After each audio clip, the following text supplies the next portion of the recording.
It's a special meeting outside. Deputy, I was gonna see you. Factor out there.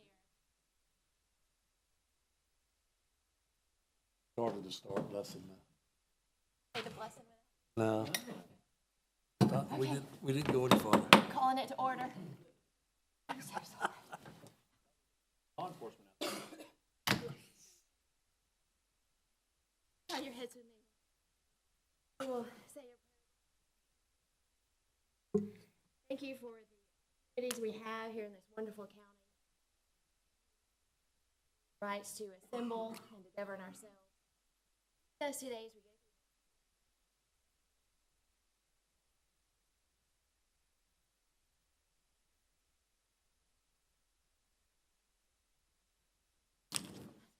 through. Pledge allegiance to the flag. United States of America. Republic. Nation.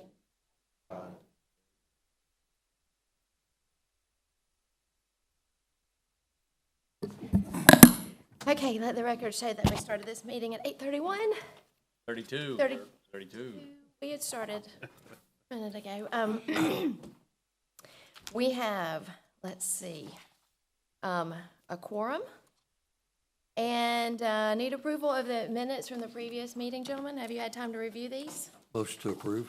Second. So moved. Thank you. Is there any changes to the agenda? No changes, Madam Chair. Thank you so much. I have a presentation. The GIS department has a professional recognition they'd like to I'll take that. Mr. Blanchard, thank you. You're familiar with Esri software. I've spoken about them many times as the worldwide leader in GIS software. They have user conferences every year, and this year our GIS department was invited to present on their accomplishments using 3D technology. This is it is a prestigious accomplishment. It's a special honor because they were asked to present. It's not something where they had to apply in order to go present or compete with other agencies in order for the honor of presenting. People from Esri reached out to them and said, you guys are doing really great things. We would love for you to come present at our conference. So I thought that was worthy of presenting. The topic was Columbia County's 3D journey, and I think that I wanted to at least have them stand up, the GIS folks that are here, to recognize them for their hard work. There are only two of us. Everybody else is working very hard. Thank you, thank you. But they were recognized for their work in 3D. That really started after Larry Hobbs became the GIS manager, and they have gradually ratcheted that upward and done more and more work, which is why it was worthy of this presentation. And speaking of which, I also wanted to do some professional recognition for Mr. Hobbs. He received recognition in May 2024 at the Georgia chapter of GEMIS. You've heard me mention GEMIS before because we've received other awards at the GEMIS conference. Larry was recognized as the Outstanding Professional of the Year for his work in the technology field over his career.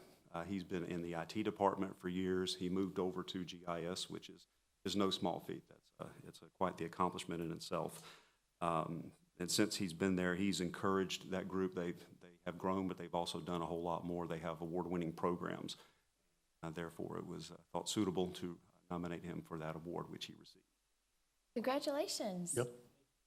All right, and Larry also wanted to make sure that I invited any of the commissioners that are interested to go to GIS. He'd be more than happy to show you some of the fantastic projects that they're working on. Thank you. Thank you, Larry. Congratulations. Work with you and your team. Department. And so the title of the presentation was Columbia County's 3D Journey. Yes, ma'am. That was a presentation to other professionals. Two other professionals at the Southeast User Conference, yes. So it was a room full of GIS people that hopefully we're all envious of what we've done here at Columbia County. Was it a PowerPoint or a It's 3D. a hologram? 3D PowerPoint. Is this something you can send us so we can see it? Why don't you email it? Thank you. Yes, they're going to watched it. I'm not going to click on it. Larry. Click on it. All right, I have nothing for the consent agenda. The debate agenda starts with Mr. Johnson. Thank you, Madam Chair. First item for your consideration is the appointment of Carrie Bridges to serve on the Development Authority of Columbia County. As you know, Mr. Bridges served previously. He is back in town, and Chairman Duncan would like to nominate him to serve on that board. The term will expire December 31st, 2027. Staff recommends approval. Whose spot would he be taking? I think it was an open spot. I believe it was his old spot. Or he would He just, took a different job, Yes. and promotion brought him right back. okay, Vice president over the region. they're taking his old Taking spot his back. same spot. Okay, Move to consent. Second. so moved, next. Second item for your consideration is the appointment of Chaney Eldridge and Rick Evans to serve on the Greater Augusta Joint Development Authority. As you know, we approved this Joint Development Authority a few meetings back. The bylaws indicated that the executive director and the chairman of the Development Authority would typically serve in these positions. Chairman Duncan would like to appoint these two to serve in this role. Their terms will expire December 31st, 2027, and staff recommends approval. Move to consent. Second. So moved, next. Next is a reappointment. This is for Colonel Gwendolyn Fryer and Sheila Wallman to serve on the Department of Family Children Services Board. Both of them will 5-year terms. This is Chairman Duncan's appointment, ending June 30, 2029. Staff recommends approval. Second. So moved, next. Next was service agreements. You can see that you have these in front of you. This is for Izzy's Foundation and Via Cognitive Health, and the amounts indicated here for these service agreements. Both of these organizations have been vetted, and staff recommends the approval of the service agreements with these two. Second. So moved, next. Next was an independent contractor agreement with Laura Moore as the Accountability Court Judicial Assistant. This is an ongoing contract, but they do them in small amounts. This is something that they look at pretty often to make sure that they need to continue these services. Her contract currently expires June 30, 2024. Judicial Circuit is asked to enter into a new agreement. That one would end December 31st, 2024. The rate of this is $250 a day, not to exceed 1 day a week. She is an independent contractor, not an employee of the county, and staff recommends approval. Move to consent. Second. So moved, next. Next one is similar, the Judicial Circuit Accountability Court contract. This is with Brianna Smith for substance screening. Ms. Smith will conduct the testing in accordance with the court policies and procedures. This one would begin July 1st, 2024, and end June 30, 2025. Staff recommends approval. Is there Second. a cost? Yes, I believe it is per, it's the same as it was before. I believe it is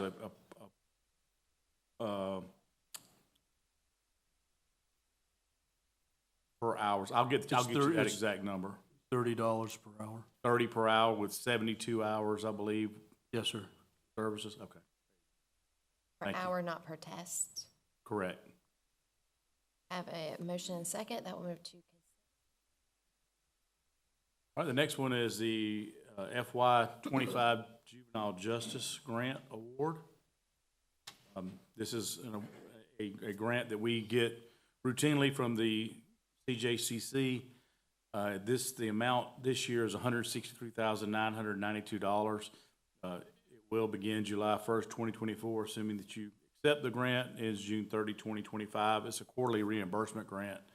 And again, we've had this is our 12th year of getting this grant. Staff recommends approval of the acceptance of this grant. this be used for operating funds, or does it have a specific, I think they purpose? use this for teen court and some of their other programs that they have in juvenile court. Move to consent. Second. So moved. And Colonel Kennedy, what do you have for us today? Your Honor. Front and center. Morning, everyone. On. The next item I have for your consideration is local emergency planning committee appointments. July 1st, 2024 to June 30th, 2027. We do this every few years to give us a chance to, refresh the members and to give y'all the opportunity to nominate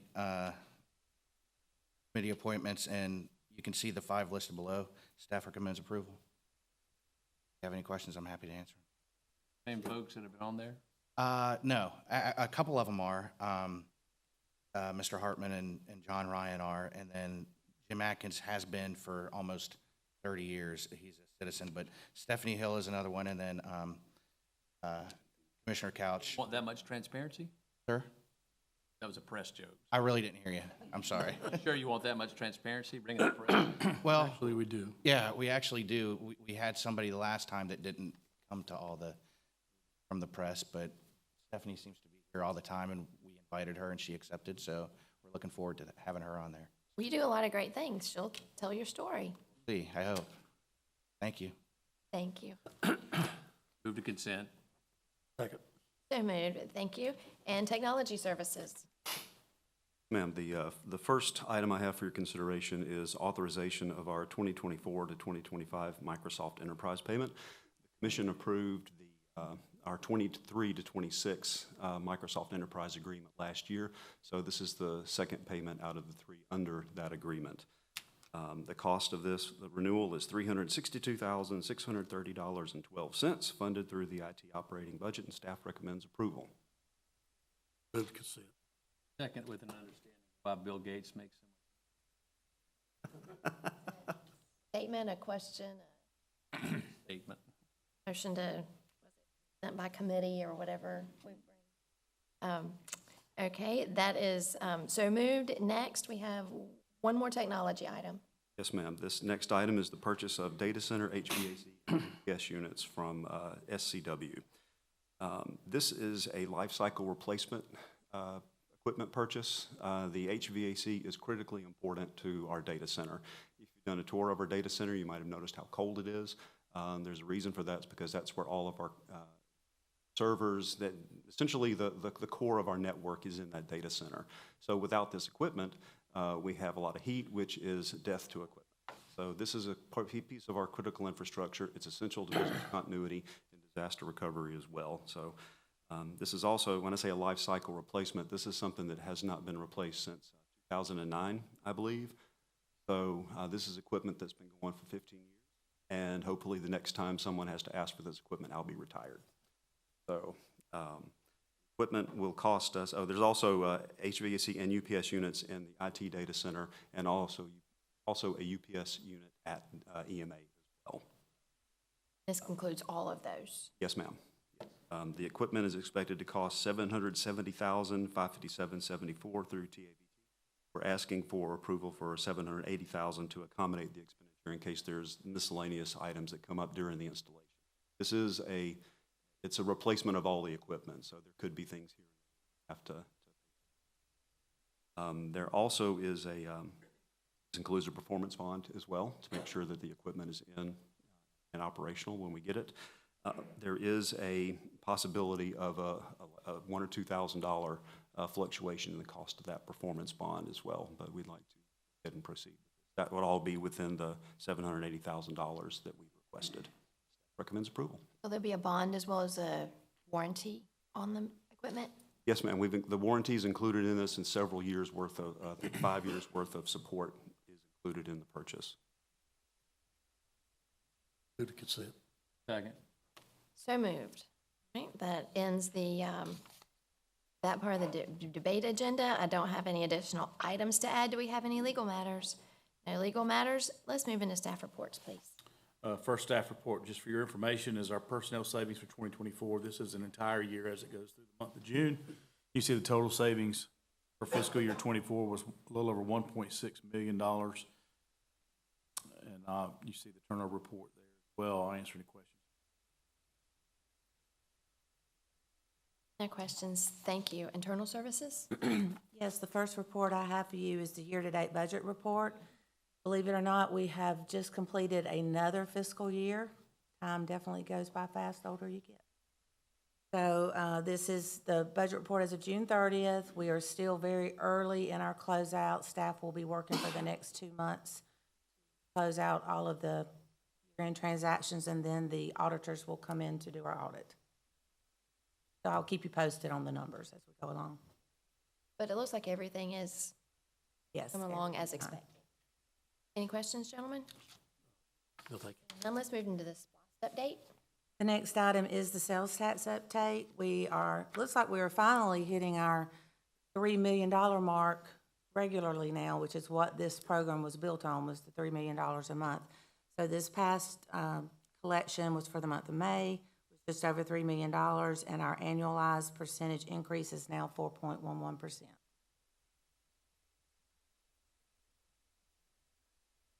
And the investment report. Yes, just the month of May investments for your review.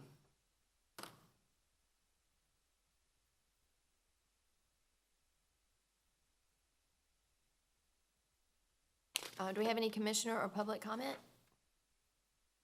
I have no items for executive session, so we will adjourn this meeting at 8:47 and return in about 3 minutes for our next committee meeting. Thank you.